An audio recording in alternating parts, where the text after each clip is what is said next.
knowledge. It's not free. You got to pay attention. Hey, I'm Tatiana Ryan, host of the Businessy Podcast, and you are watching Past the Wire TV, your home for the most reliable and the most fashionable information for all of your horse racing wagering needs.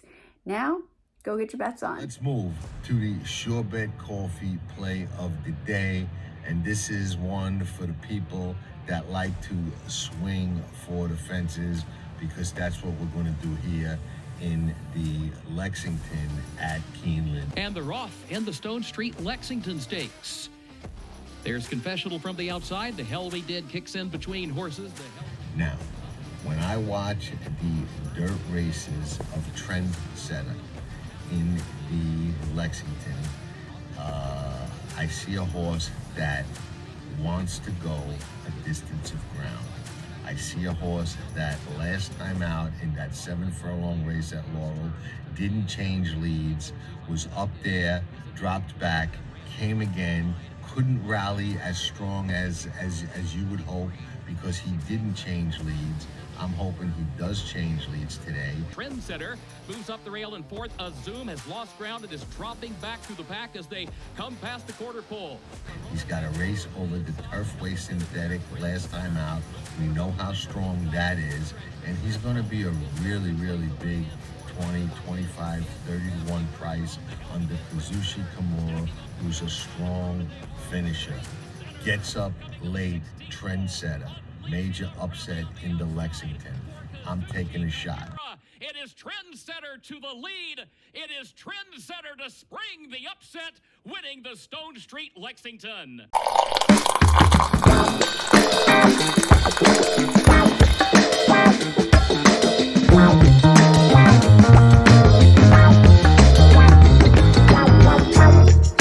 Sure Bet Coffee.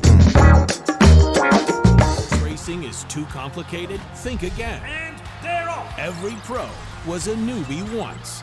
Meet DRF Newbie, the mobile tool loaded with daily racing form data and the power of DRF AI. What a shocker. Get the insights you need fast so you can play smarter and feel more confident. DRF Newbie, horse racing made simple. Try it free today. Visit newbie.drf.com. In this game, you have those who guess and those who know. At Past the Wire, we keep it grounded, but we play for scores, luxury, top shelf only. We're talking Cartier, Louis Vuitton, AMG, Louis Trey, only the very best, the kind of wins that make a difference. We are breaking down the Kentucky Derby Pick 5 and including the Kentucky Oaks, because gentlemen, never forget the ladies. Our all-in-one interactive PDF will be released by 5 p.m. on April 30th or sooner. Join our private Q&A that same night at 7 p.m. Let's build this together and far surpass our best results ever. And those are pretty good. Don't wait. Secure your spot now at pastthewire.com, and I will see you.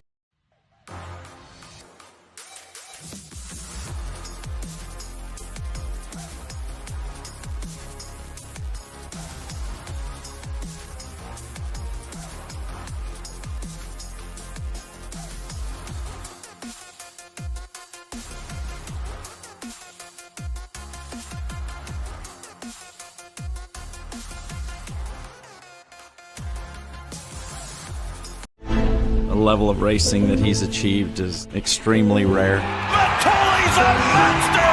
Matoli wins the sprint! Oh, what a horse he is! The mighty Matoli! Ciao tutti. We are back. Past the Wire TV. I hope that you are all enjoying our new show, The Sharp Edge. We're certainly enjoying doing it.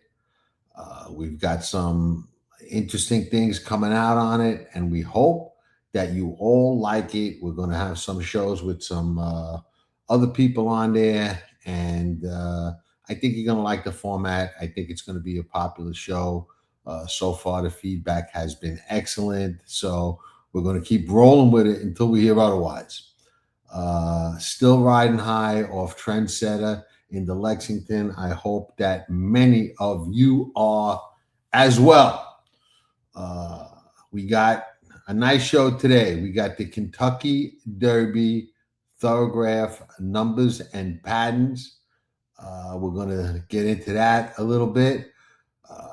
Before we do, and if you don't have your reservation for our Kentucky Derby, Kentucky Oaks, and late pick 5 seminar or pick 4 seminar on Saturday, Derby Day, what are you waiting for? Time to get your reservation is now. I don't know exactly when we're going to pull it down. It's on pastthewire.com. I'll put a link to it in the write-up to the video, but we're going to limit it at a certain number. Just make sure it's just a better experience for everybody, and that the Q&A goes smooth without too many people in there.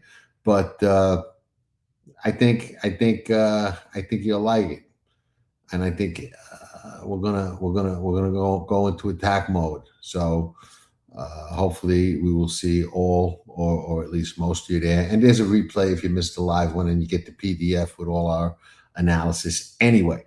But enough of that. The other thing we're going to talk about, and it's hard not to talk about it because we all love the game, and I don't say that it's a great betting race, but it's certainly an interesting race to talk about. And a lot of these races, I say many times, it doesn't have to be a great betting race to be a great race to watch, especially if you're the kind of bettor I am. I love to bet on the big days: Derby weekend, Belmont weekend, Travers weekend, Breeders' Cup weekend, Pacific Classic weekend. Those big days and big pools are what I like and gravitate to at this point. And to each their own. You may like, Mountaineer on Tuesday, whatever works for you. But I have my own reasons for liking that. I like the big pools. I like what I like to believe is the highest scrutinized racing, although that may not be as true as many of us would like to believe it is. But I still gravitate there, and I do best in those kind of races on those kind of days, and in those kind of pools. So with that, when you watch a race like the Oaklawn Handicap that we're going to talk about, you may not want to bet it, but you're going to see these horses in some big spots again. You may see them in the Breeders' Cup. You don't know what you could pick up on now watching these races, and either make a mental note or an actual note of something that will help you maybe capitalize later on down the road. So never get caught sleeping. Watch those races, even if they're not great betting races, small fields, short prices. That's okay today. You don't have to bet it today. You can go after something you get out of one of these races in a big pool at a big price on a big day later on down the line. And that's invaluable. Or you could see something in one of these big horses that you don't like and you want to bet against. Maybe not this time, maybe next time, maybe this time. So, I love watching these races, whether I'm actually betting them on them or not. And I did put some thought into and some study into the Oaklawn Handicap to see if it was a race worth betting on. And I'll share my take real quick. Small field, we know that. We got Sovereignty, the returning Derby, Belmont winner, skipped the Preakness, scratched out of the Breeders' Cup, horse of the year. We got Journalism. Some people call him, a rival, or call it a rivalry with Sovereignty, but doesn't he have to beat him at least once on the racetrack before we can call it a rivalry? I mean, Sovereignty had his number and was better than him on the square at 3 every time they raced.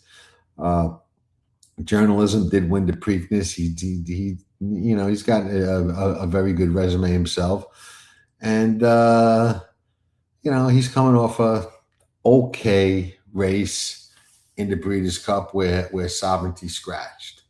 Then we got White Barrio in the middle of a lawsuit. His connections over scratching at the gate in the Breeders' Cup Mile. I wrote a detailed column about my opinion on that scratch. But you got him. You got Publisher, who was a maiden running in stake races not that long ago, not winning, but now he's kind of learned how to win. What, he win 3 in a row against lesser. And then you got some horses that just look overmatched and can't win. So let's talk about the ones we think we can. And the first one I'll dismiss is Publisher. Publisher is on a roll. He does like the track. He did learn how to win. The light bulb went off. Is he this good? He's going to have to prove to me that he is. I don't see it yet. Can he develop further? Yes. But again, I don't see enough out of him to think that he's going to step up and beat all 3 of these horses. Now, we'll start with Sovereignty. Sovereignty comes back. They weren't exactly sure where they were going to run him. They were kind of, hedging out. We may run him here. We may run him there. We may run him over here. They settled on this race, which I think is a good spot.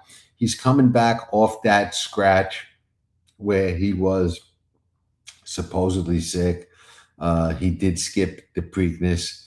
I've always questioned how sound or how right he was given his schedule and the way he raced. Maybe I'm reading more into it. I was a little skeptical about the scratch in the Breeders' Cup. Was that everything that there was to know? I don't know the answer to that question. Probably was, but I'm not 100% sure of it. But this is what I am sure of.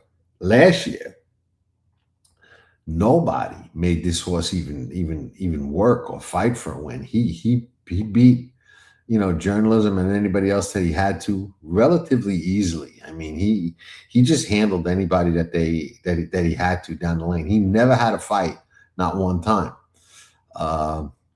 Is it going to be the same way again this year? Possibly. Has he progressed? Possibly, likely. He's supposed to. But the scratch, the layoff, if there was ever a time that he might be a little bit vulnerable, could be on Saturday in the Oaklawn Handicap. So with that in mind, do we want to take a horse that might be a little bit vulnerable at 3 to 5? I don't know that I do. Usually not. When I take a 3 to 5 and I decide I'm going to single that horse, or bet a cold exacta or a cold double or something like that with that horse, which is not often, but it does happen. When it does, I don't want any questions. I don't want any reservations. I don't want any holdback at all. And I think there might be a little bit with Sovereignty first time out. For the reasons that I said, and then we'll talk a little bit about the competition. Now, White about it, on paper, it's essentially a paceless, or at least a quality paceless race. I think White Barrio off the, scratch going to the gate in the Breeders' Cup Mile, another one, but he's run since then, so we can kind of negate that. But he did run a good, not great second in the Pegasus. But I could see him winding up on the lead by default here. The CHR model that we have that you should already know about, that'll probably tell us who's going to be on a lead for sure. But I haven't run it yet. But I think there's a good chance, based on what I looked at, that, by default, White Barrio can be on the lead.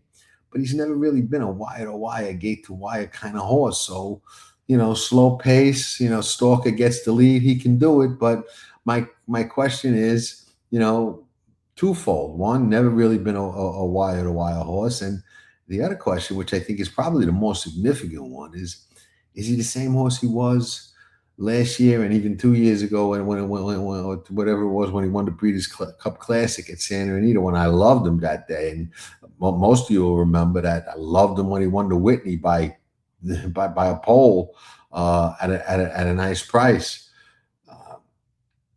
But I don't know that he's the same horse, which brings me to a horse that I liked a lot. I liked him going into the Derby last year, Journalism. On looks, this is a horse that looks like he's progressed and is just an absolute physical specimen. Always been a good looker. Sovereignty's always been a good looker. But Journalism, I would say, my opinion, wins the beauty contest. But it's not a beauty contest. It's a horse race. So What do we say about journalism? He's never been able to beat sovereignty, but what he has been able to do, and we've seen him do it a couple of times, is get in trouble, not have the best trip, and win fights. This horse knows how to fight and how to win a fight. Sovereignty doesn't. That doesn't mean he can't when he has to, if he has to. No one's been able to make him do it yet, so that's a credit to him. I don't mean that as a knock, but I mean it as something that maybe says maybe journalism can get his day and turn this into a real rivalry by beating sovereignty at least once on the racetrack. And I think if he's going to do it, and he's been, in my opinion, pointed for this race. They had this race and one or two others in mind, but this was one of the ones that was in mind. So I kind of think that, he really was pointed here. I think this is probably, all things considered, the layoffs, and he's coming off the layoff too, but the layoffs and everything considered, that we just roll all into a ball, that we just said, I think that this might be journalism's best shot to beat sovereignty, if he's ever going to beat sovereignty. Clip that. That's my take. We'll see. Going to be an interesting race, and like I said, it's going to be a good one to watch, to see what we can get out of it and take away from it going forward, and if it's something that we can capitalize on. And that's what it's all about, knowing when to strike and when not to strike. So I think this might be his best shot to beat him, and I think that's the way, gun to my head, I would lean journalism and give him one more shot to beat a horse that I thought he could certainly be last year at 3. I took him over sovereignty in the Kentucky Derby. Gio, if you remember, he liked sovereignty all the way. I liked journalism all the way. We kind of rode the horses we liked early, all the way through, and sovereignty was just better than him on the square. We'll see how they progress and who goes forward, who regresses, and who holds their form. And like I said, Wider Barrio, I think, is the pace advantaged horse, and I love to take a pace advantaged horse, but I'm just not sold that he's just the same horse, and that he really wants to run that way. But if he is the same horse and he can go wide to wide, I think he's got the pace advantage. So maybe a fair to middling shot to bet against sovereignty at 3 to 5 if you're so inclined. But we'll see.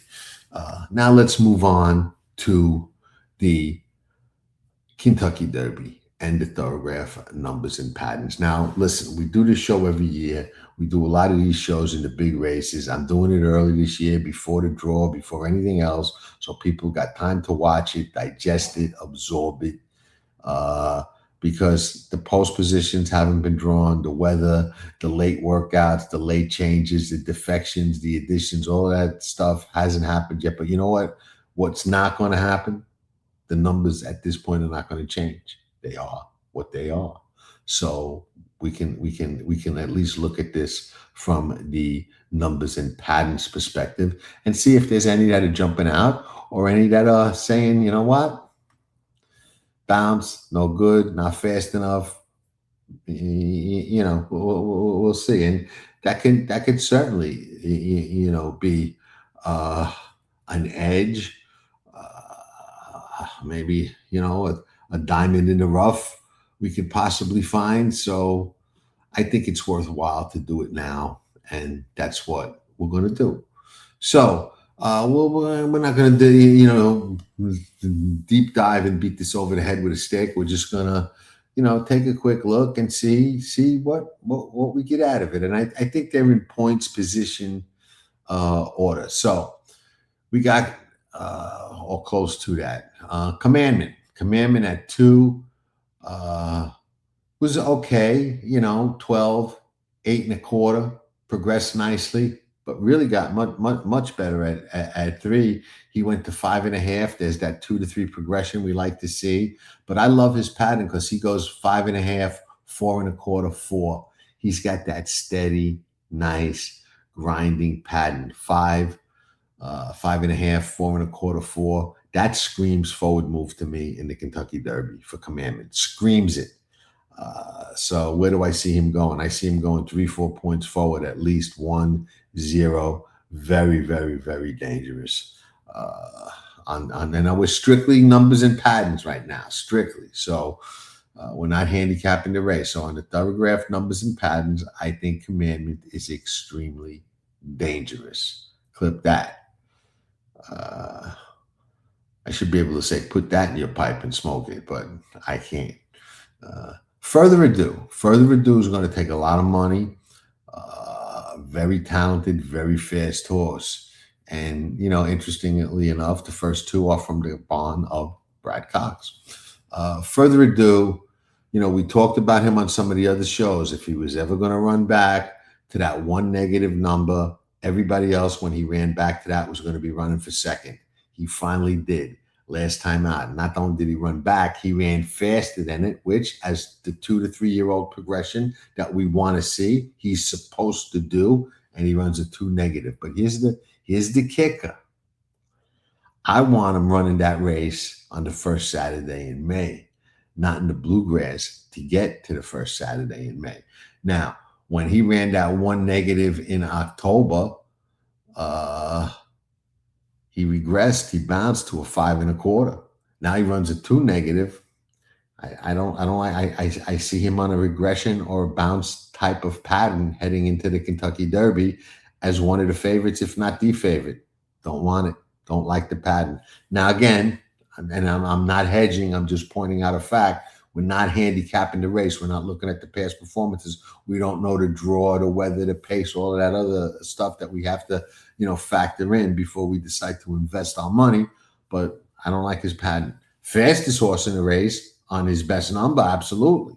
But, it's not in the number. It's in the pattern. And I've been saying that since we've been doing these shows. Don't like the bounce possibility. Now, we got another sparkling pattern. We've got Renegade. 14.5, 7.5. Nice progression at 2.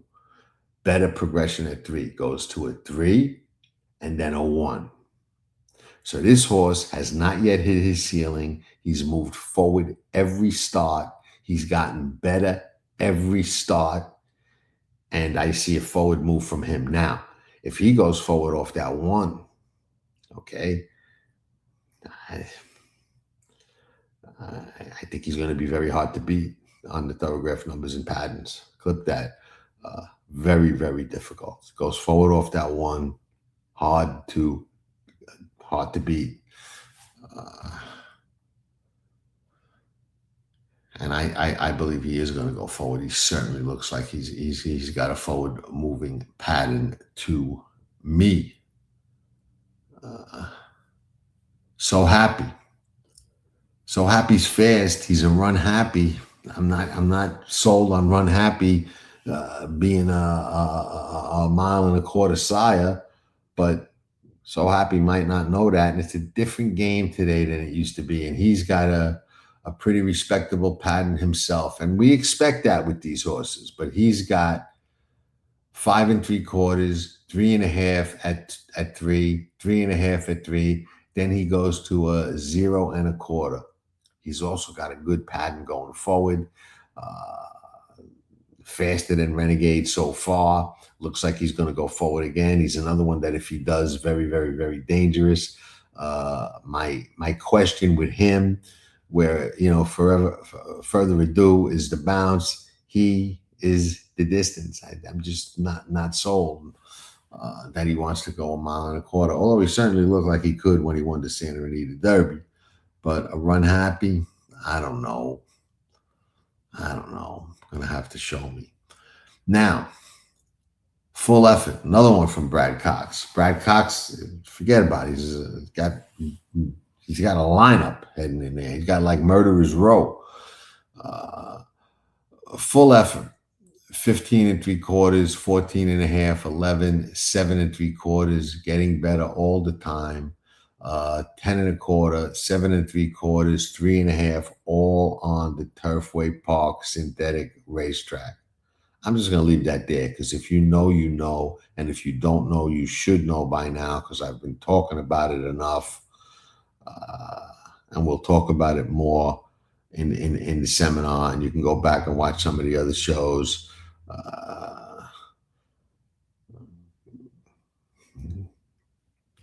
We know what it is. Full Effort has got a good forward moving pattern. Not as fast as some of the others would have to go forward, more so than both Renegade and So Happy, but certainly a horse that could be in the mix, especially if he likes getting back on the dirt. The Puma, very interesting horse. I don't know how he didn't get home in the Florida Derby. Certainly looked like he was going to, but he didn't. But here's the interesting thing: he's got no starts at 2. We know that, but he's got 4 1/4, 8, 4, 2 1/4. So he's not as consistent in the forward moving pattern as some of these other horses. He did regress once. Is always possible he can regress again. I'm not sold that he's absolutely going to regress, but he's one of those ones, and we always have these, especially in the bigger fields. There's always one or two that, I'll say I think he can go either way. And the Puma is one that I think he can go either way. I think he can go forward, and I also think he can regress a little bit. I lean, gun to my head. I don't have one, thank God. Don't want one, but I lean, believe it or not, to regression. Why? The pattern combined with the amount of hard races in a row that this horse has had. Now, he's got a 2 1/2 in the Florida Derby. Let me just look and see something. Horse that beat him got a 4. That's a big spread for a horse that finished behind another horse. I usually love that angle, but like I said, a lot of hard races in a short period of time. Silent Tactic. He's another one. He's another sure bet coffee play today when he won at a big price at Arkansas. If you're not watching those sure bet coffee plays of the days, you've got to be crazy. 10 1/2, 10 1/2, goes to 3, 8, 4 1/2, 2 1/2, 4. Don't like the 2 1/2 to 4 pattern. I don't like a horse going in that direction heading into the Kentucky Derby. Bounce back maybe, but not for me. Emerging Market, great pattern. No starts at 2. Hasn't hit his bottom yet. 4 at Tampa with a win. Right back to the Fairground Stake, the Louisiana Derby. Boom, 2. Both races, this horse looked exceptional on the racetrack. Looked like a game-engaging horse in the stretch in both races. And when I say that, I mean a horse that when the race started and they had to engage and race, he gets a game face on. He's like, okay, let's go. And you got to love to see that, in a racehorse, especially in the Kentucky Derby. Now, a lot of people are going to say, he's got no starts at 2. He's lightly raced. Nobody can do that. First off, Chad doesn't run horses where they can't win, number one. Number two, Chad horses have the benefit of training with great horses all over the place in sets and this and that. He can do things when he's training in the morning that a lot of barns can't do. Next, and this is probably the most important thing, all those stats don't mean shit on any given Saturday, okay? It's a different game today. You don't need a lot of bottom. You don't need a lot of starts. You don't have to have run at 2. You don't need a certain buyer. You don't need any of that stuff on any given Saturday, it's all BS. If you like a horse and it's his day and he gets the trip, they can win. It's a different game today. A lot of those old things don't matter and don't apply no more. So to me, emerging market is extremely live and dangerous off his Thorograph numbers and patterns, and off everything else I just said. So clip that. No knock. I don't consider the lightly raced only 2 starts a knock in today's game. 10, 15 years ago, I might have said something different, but that was then. This is now. Albus. Well, what can we say about Albus? Albus, 12 3/4, 12 3/4, 8, 6.5 in the Wood Memorial. He's going the right way, but he's got too much to do to get to these other horses, even if he goes forward as I project he will.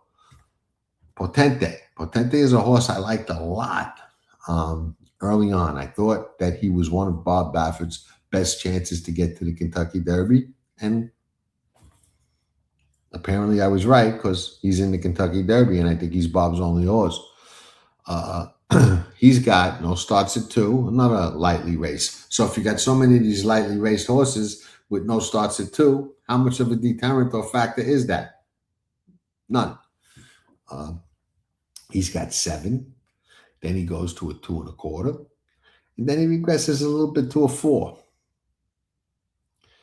Lightly raced, inexperienced, getting into a little some tough races. Came off the pace in the second start, went back to the front in the third start.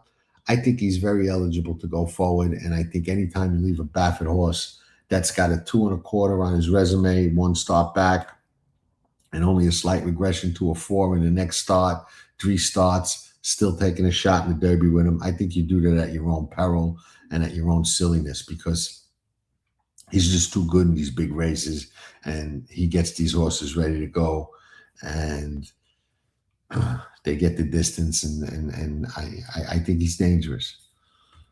And I think he's got a pattern suggesting he can win, because if he goes back to that 2 1/4 and goes past it, then he's right there with the faster horses in here.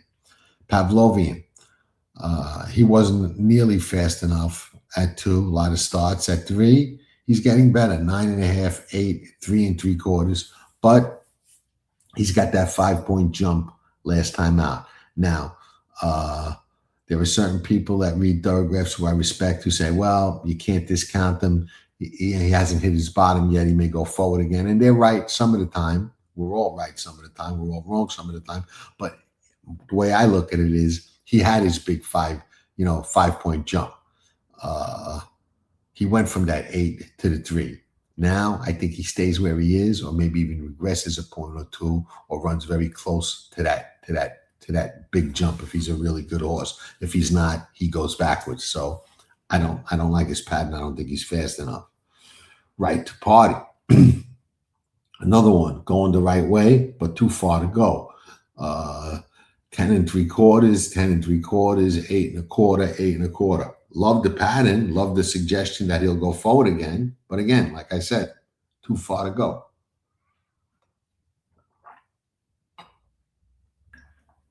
Incredible. 17, 11, 6.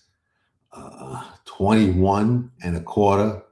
That was that Gulfstream fiasco. Then he comes back at Colonial Downs, and what is it, that West Virginia Derby, whatever it was, runs a 6. Nobody even running good off that racetrack. The filly that runs second in the double dog there today at Keeneland ran good off her race there. She didn't win, but she ran good. But a lot of horses haven't been running good off that racetrack. Incredible. Prove it, and he's got a ways to go to get fast enough to win this race anyway. And he won that race on a very fast track and didn't get that faster number. So I don't think he's fast enough. Golden Tempo. Golden Tempo's an interesting horse. I thought he was going to do better in a couple of races than he actually did, but on patterns and numbers, he's getting, he's getting a little respect. 7 3/4, comes back at 3, 7 3/4, 7, and then last time out at 3.5. He can certainly go forward off that 3.5. Now he went 5 points forward, and there was the other horse who I said he showed his jump, and I thought he might regress. Same situation for Golden Tempo, but he's 4 points, not 5, makes a little difference. Lightly raised, rounding into form, comes from way out of it. Gonna, be in a race where coming from way out of it, I think is not going to hurt him as much as in some of those other races, because he may not be as far back as he was, and even if he does, there's going to be a lot of really tiring horses in the stretch. I don't love him. I don't discount him from jumping up and running a surprise race, and certainly looks like a horse that at a fair price can get into the numbers. Otinho, 10 1/4, 9, 10 1/4, 5 3/4. So he made another big jump. But he's one that to me also has that look of a horse who might not have bottomed out and is getting better and getting faster quickly. And also it's Chad, and I respect Chad as a trainer going to these races. I tend to think he goes forward again. Now, he would have to go forward a lot more than the others to get in there, but he's another one that looks live, especially for a piece, if not the win. Stark Contrast, coming off the Turfway Park synthetic, powerful angle, 14 3/4, 12, 10 3/4, 9.5, 5.5, 5. I like the 5.5. I like the 5 on the synthetic. I love those two steady numbers like that. Usually, often, say it any way you want to say it, that those kind of patterns, tend to lead to big jumps forward. 5, sometimes 6, 4, 5, 6 points. That puts them right in the mix. Stark Contrast, dangerous. Iron Honor, rather. 3 1/4 at 2, 3 1/4, regresses to 7.5.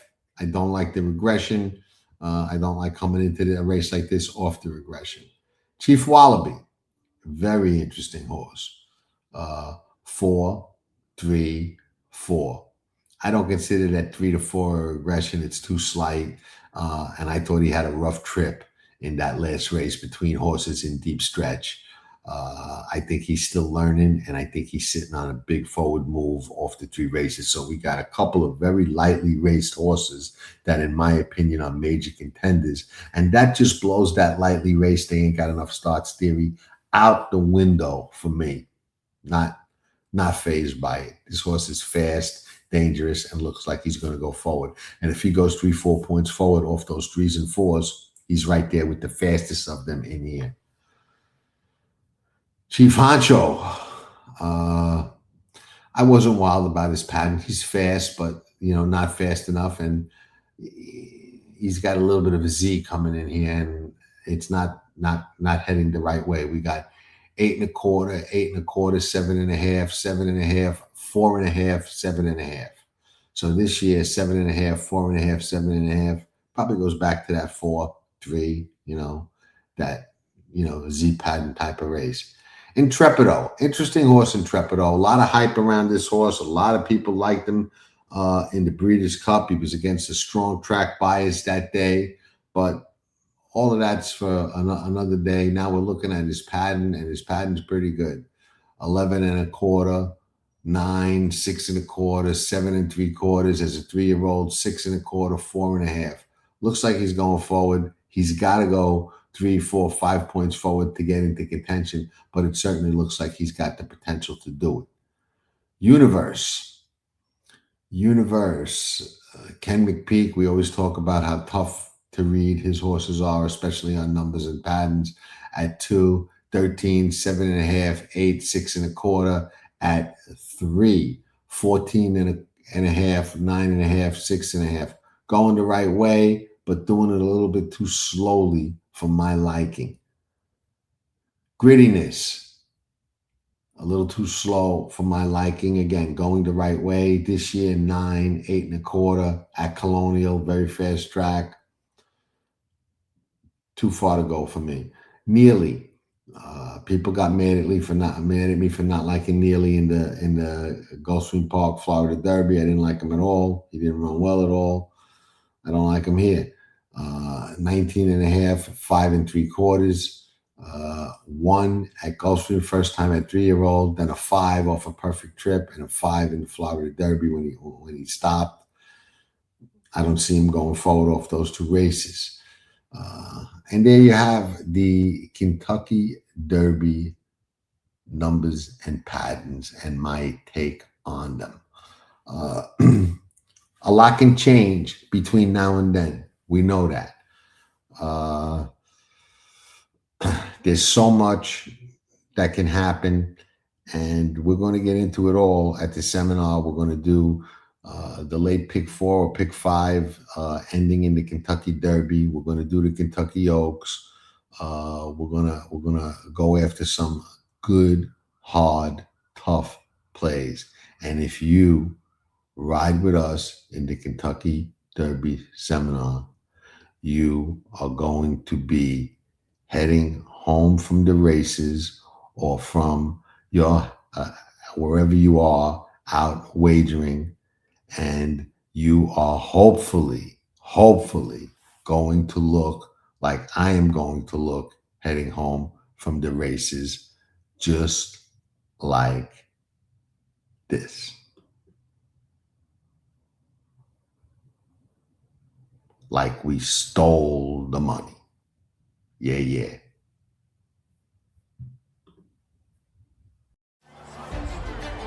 Here comes journalism, here comes sovereignty, and they square off, heading to the final front. Sovereignty wins the Derby! You're watching Past the Wire TV. Hit that like button and subscribe to Past the Wire TV. Nobody does it better. Not a member of Tracking Trips? You gotta hate money. Hey, I'm Juliet. When it comes to the sport of kings, I only trust one source, Past the Wire TV.